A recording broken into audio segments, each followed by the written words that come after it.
pertanyaannya mungkin akan timbul, itu kan akal-akalan gereja aja. Gereja kan cuma pengen dapat pelayanan gratis. Masalahnya gini, kita kan hidup di adat dan budaya di mana nikah itu adalah keharusan. Padahal di mana sebenarnya Tuhan Yesus mengajarkan di Matius 19 ayat 12 bahwa pernikahan itu atas dasar bisa dan tidak bisa dan mau tidak mau.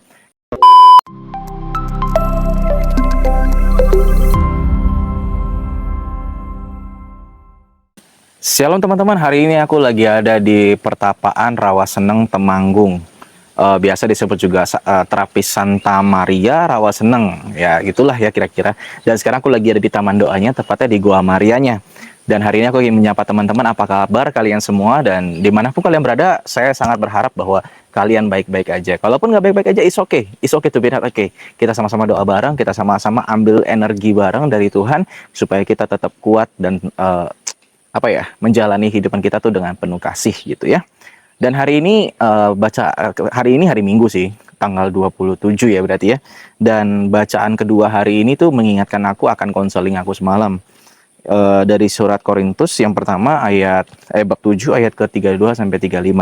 Mari kita bahas ya sama-sama ya. Ayat 32, aku ingin supaya kamu hidup tanpa kekhawatiran. Orang yang tidak beristri memusatkan perhatiannya pada perkara Tuhan. Bagaimana Tuhan berkenan kepadanya, orang yang beristri memusatkan perhatiannya pada perkara duniawi. Bagaimana ia dapat menyenangkan istrinya. Dan dengan demikian perhatiannya terbagi-bagi. Perempuan yang tidak bersuami dan anak-anak gadis memusatkan perhatiannya kepada perkara Tuhan, supaya tubuh dan jiwa mereka kudus. Tetapi perempuan yang bersuami memusatkan perhatiannya pada perkara duniawi, bagaimana ia dapat menyenangkan suaminya. Semua ini kukatakan kepadamu untuk kepentingan kamu sendiri, bukan untuk menghalang-halangi kamu dalam kebebasan kamu, tetapi sebaliknya supaya kamu melakukan apa yang benar dan baik, dan melayani Tuhan tanpa gangguan. Teman-teman, dalam sesi konseling aku kemarin dengan frater ya, ada kalimat yang bagus, yaitu bahwa sakramen perkawinan itu bukanlah ketika didoakan, bukan ketika diberkati, atau bukan pada saat perayaan Ekaristi perkawinan itu sendiri. Sebenarnya bukan. Tapi sakramen tersebut adalah ya kita ini sendiri, sang suami itu sendiri, sang istri itu sendiri gitu ya kan. Lalu kenapa di ayat awal dibilang bahwa orang yang beristri atau orang yang bersuami itu memusatkan perhatiannya kepada duniawi? Dimana kita tahu ya sekarangnya bahwa kata-kata duniawi ini konotasinya lumayan kurang baik, karena banyak banget beberapa orang yang memakai kata duniawi itu untuk membedakan antara yang baik dan tidak baik. Contohnya, misalnya sering yang kita dengar ya, lu kayaknya kerja-kerja mulu lu, duniawi terus lu, kagak ada rohani-rohaninya, kagak pernah ke gereja, misalnya gitu ya. Atau misalnya, lu mah kalau mau nolongin orang, hitung cuan dulu, duniawi banget lu. Sehingga konotasi kata duniawi ini menjadi hal yang buruk gitu ya. Tapi apakah kata-kata duniawi yang dipakai Paulus ini adalah salah? Atau memang sengaja dikatakan Paulus untuk tujuan yang kurang baik? Saya rasa sih tidak ya. Kenapa? Karena kalau demikian, harusnya surat ini tidak dikanon oleh gereja menjadi bacaan kita semua pada hari ini yang ada di kitab suci kita itu sendiri. Lalu sebenarnya apa sih perkara duniawi itu? Teman-teman, mari kita bahas pelan-pelan ya. Maka kita bisa tahu bahwa perkara duniawi yang Santo Paulus maksudkan adalah semuanya adalah hal-hal yang baik. Pertama-tama kita harus melihat kenyataan bahwa pada hari ini bukan banyak sih, saya nggak mau bilang banyak ya, tapi ada pasti beberapa rumah tangga yang hancur karena prioritasnya salah. Kita bahas aja dulu. Yang pertama kan seharusnya kita melayani Tuhan ya. Yang kedua kita melayani keluarga. Yang ketiga kita melayani pekerjaan. Yang keempat kita baru melayani sesama atau di gereja. Tapi banyak orang yang salah kaprah. Mereka menganggap melayani di gereja adalah melayani Tuhan. Apakah benar kayak gitu sebenarnya? Nah, mari kita bahas pertama-tama. Sebenarnya apa sih melayani Tuhan itu? Melayani Tuhan itu adalah definisinya ketika kita mampu memberikan waktu. Ya mungkin untuk baru-baru belajar, kita bisa mulai dari 15 menit. Nanti kalau udah mulai lebih maju, kita bisa bahas sampai 30 menit. Bahkan minimal sampai suatu hari kalian menyentuh batas 1 jam saja bersama Tuhan Yesus. Ngapain aja sih kita? Ya kita saat teduh, kita memberikan waktu kita yang terbaik untuk kita membaca kitab suci, merenungkan dan mencatat apa action kita hari ini, apa yang firman yang menjadi rema yang akan kita lakukan pada hari ini untuk kehidupan kita sepanjang hari ini. Itulah yang disebut dengan kita memprioritaskan Tuhan. Tapi banyak yang salah kaprah dengan menganggap bahwa ketika kita melayani Tuhan di gereja, itulah dimana puncak sebenarnya kita melayani Tuhan itu sendiri, padahal sebenarnya bukan. Bahkan tak jarang sebenarnya banyak orang yang melayani di gereja itu karena pelarian. Sungguh sangat banyak sebenarnya. Tapi kita nggak akan ke situ, tapi yang pertama kita mau bahas adalah banyak prioritas yang salah.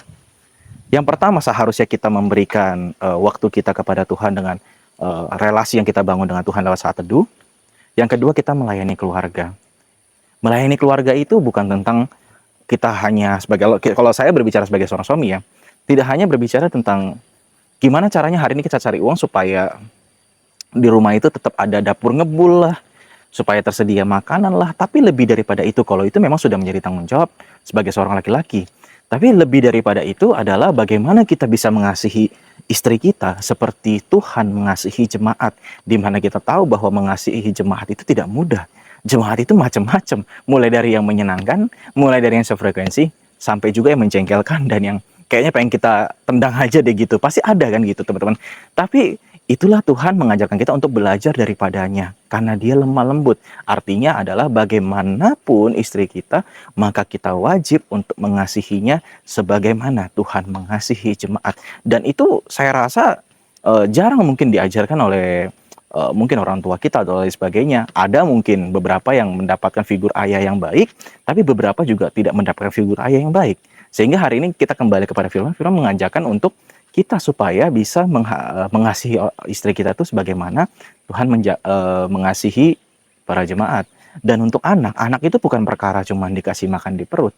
Tetapi anak itu lebih daripada itu. Bagaimana anak ini bisa tumbuh menjadi pribadi yang kenal dengan Tuhan, punya perjumpaan dengan Tuhan, kita bisa mengantarkan dia dengan kebiasaan-kebiasaan disiplin rohani dan mendidik dia secara moral dan karakter sejak dini. Dan gimana kita ini hadir sebagai ayah untuk sang anak itu sendiri. Maka itulah sebenarnya bisa dibilang melayani dalam keluarga.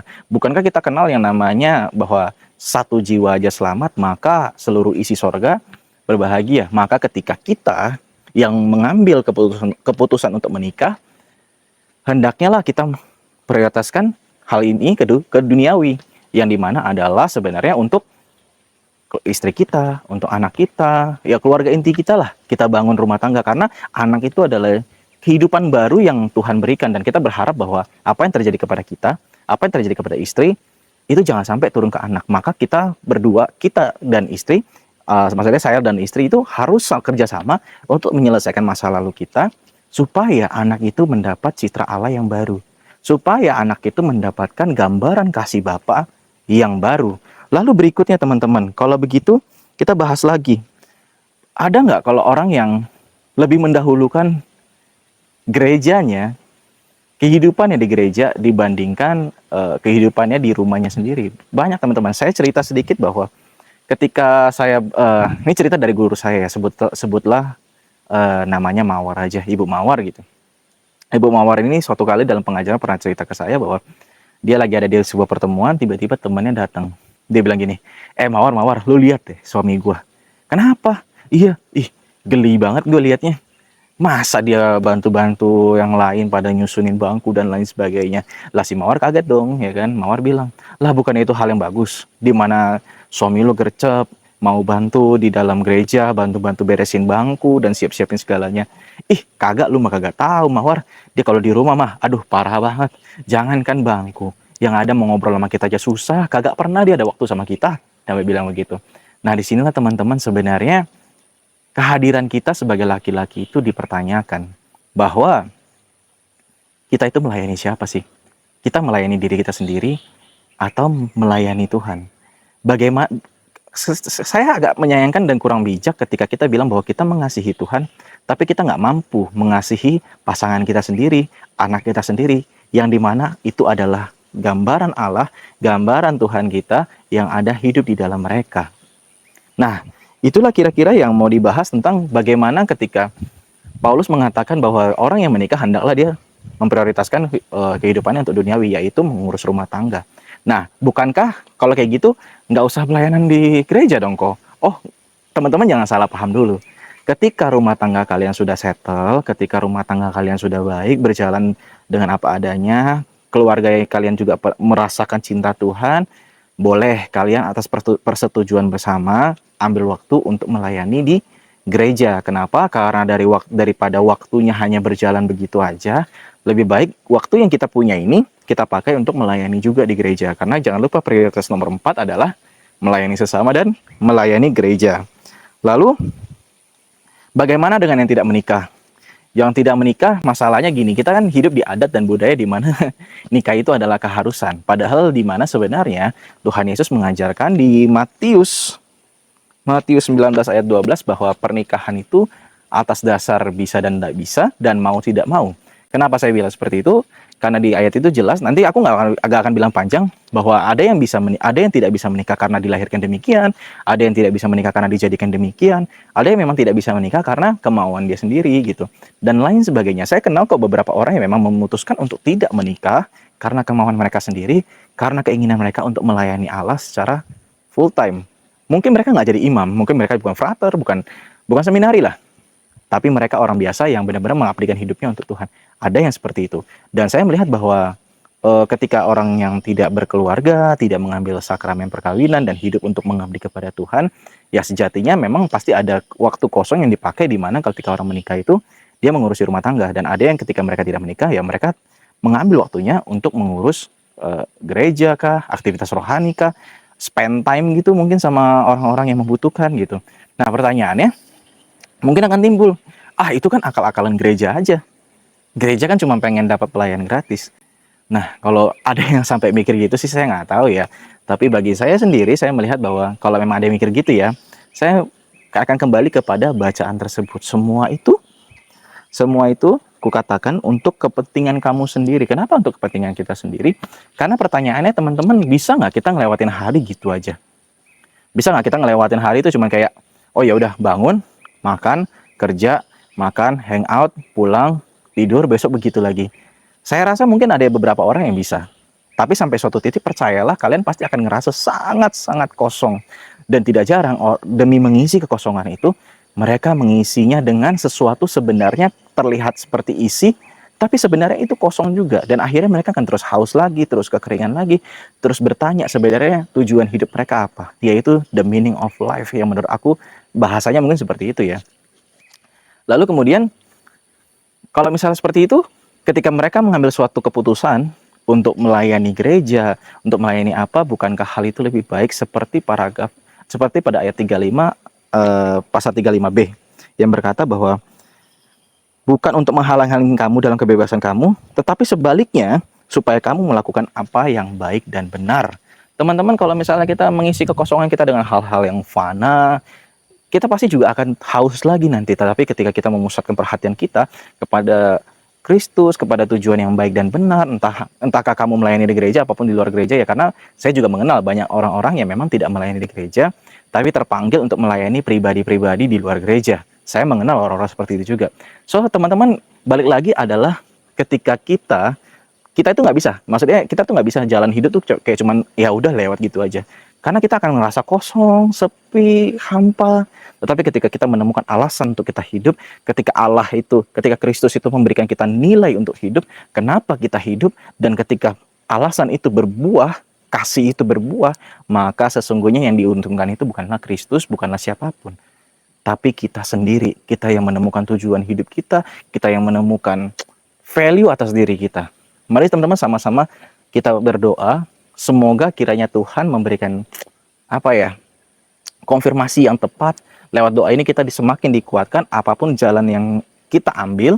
Sekiranya kita bisa benar-benar fokus untuk mengembangkan itu. Jangan salah naruh prioritas lagi. Yes, benar, yang pertama itu adalah kita melayani Tuhan. Tapi bagaimana cara kita melayani Tuhan yang tepat itu adalah suatu hal yang baik juga untuk kita renungkan.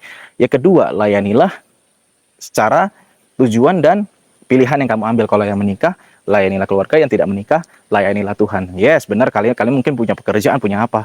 Tapi kita percaya bahwa kita nggak mungkin 24 jamnya itu, kita kayaknya sibuk banget gitu. Pasti ada sesuatu yang lowong. Atau mungkin kita belum mampu untuk melakukan yang namanya manajemen prioritas. Tapi kita semua sama-sama belajar, karena aku pun sampai hari ini belum bisa belajar untuk manajemen prioritas. Tapi kita sama-sama belajar, minta dukungan dari Tuhan, sekiranya supaya kita semua diberkati Tuhan, bisa menjalani tujuan kita masing-masing. Mari sama-sama kita sama-sama berdoa dalam nama Bapa dan Putra dan Roh Kudus. Amin. Tuhan Yesus, terima kasih atas firman-Mu pada hari ini. Kami berdoa pada hari ini kiranya Roh Kudus menjamah setiap hati kami, mengubah hati kami, sehingga kami menjadi sadar akan tujuan dan panggilan hidup kita masing-masing. Ampuni kami Tuhan kalau selama ini kami mungkin salah jalan, kami salah memprioritaskan segala sesuatu, tapi biarlah lewat kasih Tuhan, jamahan Tuhan pada hari ini, Tuhan boleh memulihkan kami kembali, sehingga kami tahu apa yang harus kami lakukan. Terima kasih atas firman hari ini Tuhan, kami berdoa semoga firman ini jatuh di tanah yang subur dalam hati kami, dalam hidup kami, sehingga berakar dengan kuat dan berbuah, dan buah itu bisa dirasakan oleh banyak orang. Tuhan Yesus, hari ini hamba juga berdoa bagi teman-teman yang mungkin sakit, Tuhan boleh sembuhkan. Bagi mereka yang sedih, Tuhan boleh hibur. Tuhan berikan damai sejahtera, sukacita dalam kehidupan kami, sehingga kami dapat menjalani hari-hari kami itu dengan baik.